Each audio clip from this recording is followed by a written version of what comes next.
रामकृष्ण हरी मंडळी, आता आपण आलोय श्री मच्छिंद्रनाथ दिंडी सोहळ्याच्या मुक्काम ठिकाणी तडोळे गावामध्ये. आजचा आपला मला वाटतं 5वा मुक्काम आहे. तर आपल्याला ते एक आजी भेटल्यात, तर त्यांना विचारूया त्यांचा वारीतला अनुभव कसा आहे. आजी रामकृष्ण हरी, तुम्ही किती वर्ष झालं वारीला येत आहे? 16 वर्ष झाली. ही 16वी वर्षी व 16वी वारी आहे तुमची. होय. म्हणजे मध्ये आधी अजिबात एखादी कुठली वारी चुकवलेली? चुकले ते तीन चुकले त्या. 3 चुकले त्या. बरं बरं. मग 16 वाऱ्या 2 चुकले त्या. म्हणजे कोरोनात काय सगळ्यांच्याच वाऱ्या चुकल्या त्या? आणि डोळ्याचा ऑपरेशन केलं तेव्हा 1 चुकली. असं 3 वाऱ्या चुकले त्या. 3 वाऱ्या तरी 16वी वारी ही आपली. तर तुम्हाला म्हणजे कसं वारीचा अनुभव काय सांगते तुमचा, कसं वाटतंय? वारीचा अनुभव म्हणजे असं वारीत आले की आनंद वाटतोय. तुम्हाला आता चालाय बिलाय वयाच्या मनाने जमतंय का? जमतंय. अजिबात पायाला बिला काय त्रास कुठं काय होतो त्रास? तरी पण चालायचं पांडुरंगापर्यंत जायचं. पांडुरंगापर्यंत जायचं. आता पहिलं तुम्ही जेव्हा पहिल्या वर्ष वारीला तेव्हा किती वारकरी होते तुमच्यावर चालायला वगैरे तिकडे? ध्यानात राहिली ती. तरी पण अंदाजे असेल की 500-1000 माणसं लोक होती. 1000. आता की 4-5 हजार माणसं आहेत का? 5000 आहेत. 5000 म्हणजे मोठा हळूहळू माणसं लोक वाढत जातात, लोकांची संख्या वाढत्या. वारीला समाधान वाटतंय का?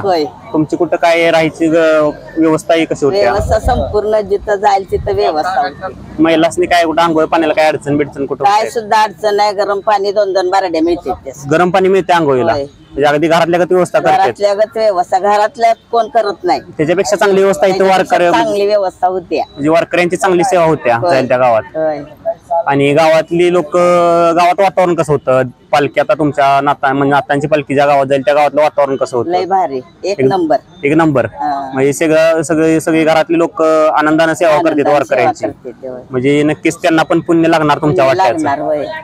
ठीक आहे. यापुढे तुमची वारी अशीच चालू राहणार काय? आता आपल्याला जमलं तर राहणार, नाही जमलं तर घरात बसणार. नाही, पांडुरंगाच्या मनात असलं तर आजी तुमची वारी 100% इथनं पुढे पण कंटिन्यू चालू राहणार. पांडुरंगाने नेलं तर जाणार पुढच्या वर्षी, नाही नेलं तर घरात बसणार. नाही असं काही नाही. पांडुरंग तुम्हाला 100% पुढल्याही वर्षी तुम्ही वारीला असणार आहे.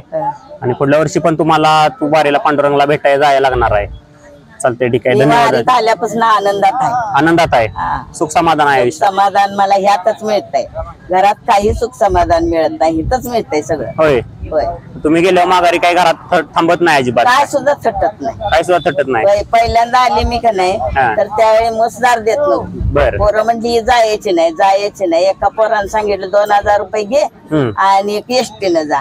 मी म्हणले सुख सवळा कधी मिळणार नाही, तुझं 2000 तिथंच ठेव आणि मी आपलं वारीतून जाणार. जी सुरुवात केली वारीला ती बंदच केली. होय.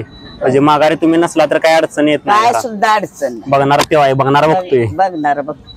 धार देत नव्हती मस्त, तर ती धार 2 वेळा द्यायला लागली. एका टाइमला देत होती ती मस्त. होय. म्हणजे तुम्हाला वारीतनं सगळं काय भेटतंय? सगळं भेटतंय. काय भेटत नाही? घरात पण समाधान होते आणि इथं पण समाधान होते. होय. आणि मी 5 वाऱ्या करते. एक नव्हतं. तुम्ही आता वारीला येताना कोण संकट घेऊन येता का नाही? बाबा वारीला चला, वारीचा अनुभव तुम्ही सांगून कोण तुमच्यावर तयार झाले की नाही याला इकडं? आता एकच झाली तेवढी, म्हणजे नवीन एकच झाल्या. पहिले आहेत की आपल्या. आणि बाकीच्या वर्षात बाकीच्या वाऱ्या करता तुम्ही? किती वाऱ्या होते त्या वर्षात? 4-5 वाऱ्या होते. 4-5 वाऱ्या करता वर्षात तुम्ही.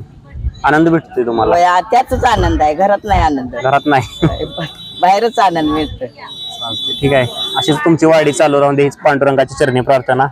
रामकृष्ण हरी. भेटू परत. भेटूया उद्या.